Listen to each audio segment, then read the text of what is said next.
Today is the 2-year anniversary of the severe storm that dropped 15 inches of rain on Dane County, causing flooding like many have never seen. Since then, city and county officials have made flood mitigation a priority. Madeline O'Neill is live on Madison's west side, which took the brunt of the initial damage. Maddie? Well, we're right off Odana Road, identified by city engineers as one of the biggest problem areas since that flooding 2 years ago really impacted us here.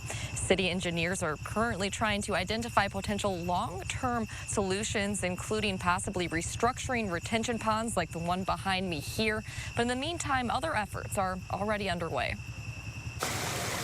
Many of us remember where we were here for the downpour on August 20th, 2018. The water was above this. John Paulus ended up trapped inside his tennis center on the west side until 2 a.m. with damage that remained long after. 72 hours after this happened, we weren't sure that we'd still be here. But they are, thanks in part to a generous membership, renovating, so they're now in better shape than ever. Was doing it in a manner, if the water ever comes back, all we have to do is move it out, sanitize the floors, the walls. It's prepped in case that ever happens again.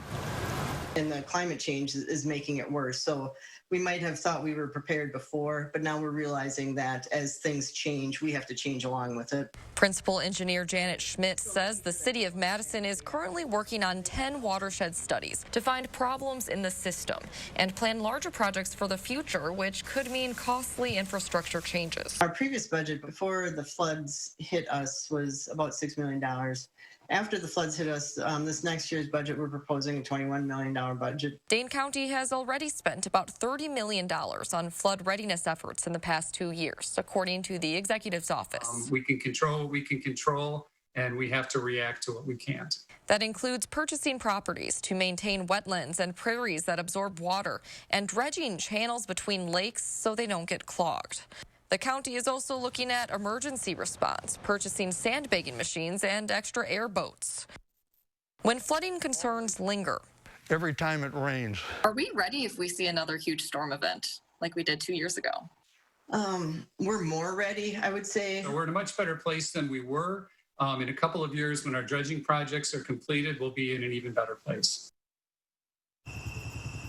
The City of Madison Engineering Department says they should have more to share about those watershed studies in the next couple months. Now, since that flooding 2 years ago, they say they've really made public input and information a priority, dedicating a website to that. We do have a link to that on our website.